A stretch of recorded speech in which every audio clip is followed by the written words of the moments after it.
So aging, this is a big talk. Everybody's talking about getting older, and you know, I don't know if you're like me, but I'm not into the artificial stuff.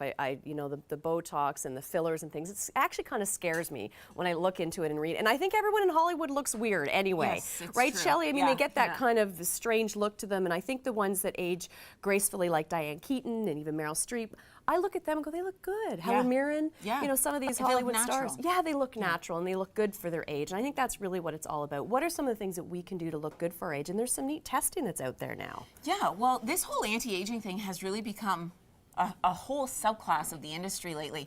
We're all trying to live longer and live healthier, and that's great. And everybody will say, you know, the top leading diseases that contribute to the leading causes of death nowadays, you know, cancer and heart disease and those kinds of things. Everyone says, well, a couple hundred years ago, nobody died of those things. But a couple hundred years ago, people didn't live to be 60 and 70 and 80. So those leading causes of diseases really at their core are the result of aging.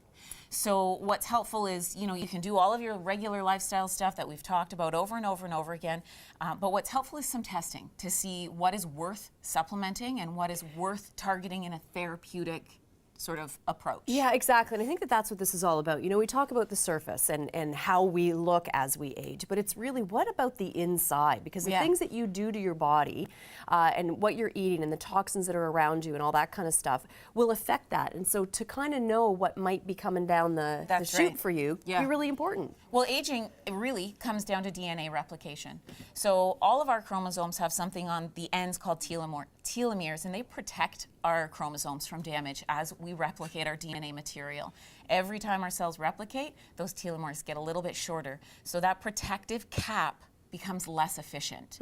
So we can do telomere testing and see what the length of your telomeres are, and they compare that to the rest of the population, that's your age, and you sort of get a score to see how old your DNA That's kind of cool, It's eh? amazing. And then what do you do with that? Like once you have that information, what would you do? Well, the primary things that protect our telomeres are antioxidants. So there's a lot of antioxidants.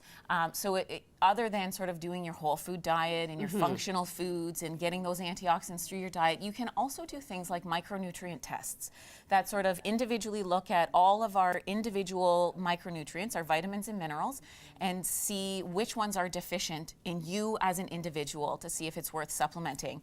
So they'll take all of our antioxidants individually and also sort of group them together to give you an antioxidant score.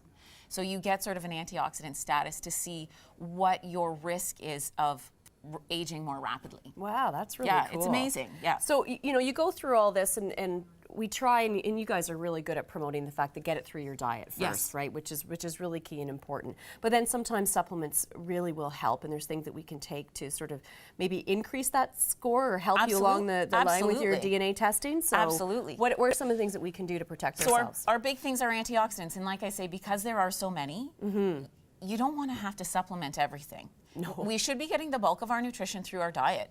We shouldn't have to supplement. But if you are found to be deficient, the most commonly used antioxidants are things like vitamins A, C, E, and then our minerals selenium and zinc. I do usually recommend people do their antioxidants in combination because they all work together. So by taking all of them, you need less of everything. Okay.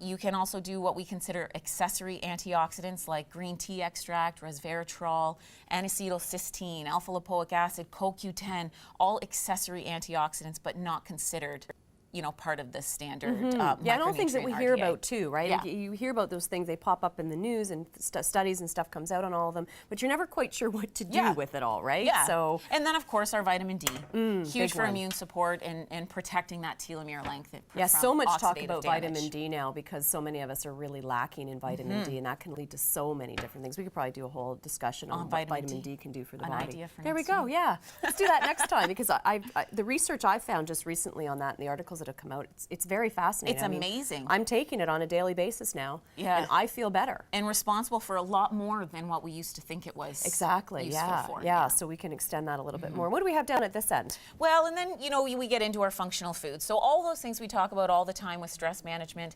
and minimizing oxidative stress, get your sleep, eat clean, exercise your brain and your body.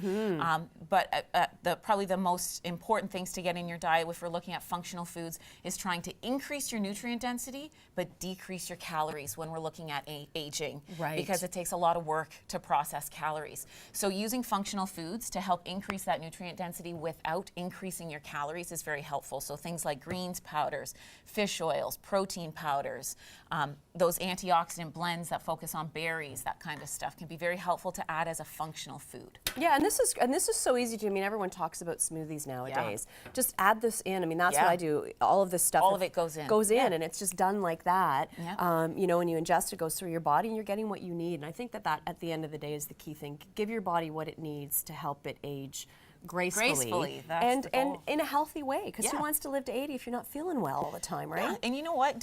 We can't regret getting old. It's a privilege denied to many. So yes, I'm trying to get my head around that, right? And I just think too, just have a more positive attitude about aging too. Don't oh, I'm gonna get old, I'm gonna get wrinkly. Yeah, so what? Yeah, you're gonna experience a whole lot more in life too, and do it the best way you can. Shelly, thank you so much. Thanks, Linda. Always lots going on with Shelly and Tyler at Full Circle Healthcare. You can check them out on Centennial Parkway, 131 Upper Centennial Parkway.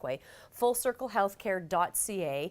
You can also check them out on Twitter at Full Circle Sup as well. Great information coming out there, and as I said, quite often having really good workshops. But if you're curious about all this, go in. They'll clear it up. They're awesome to deal with. So.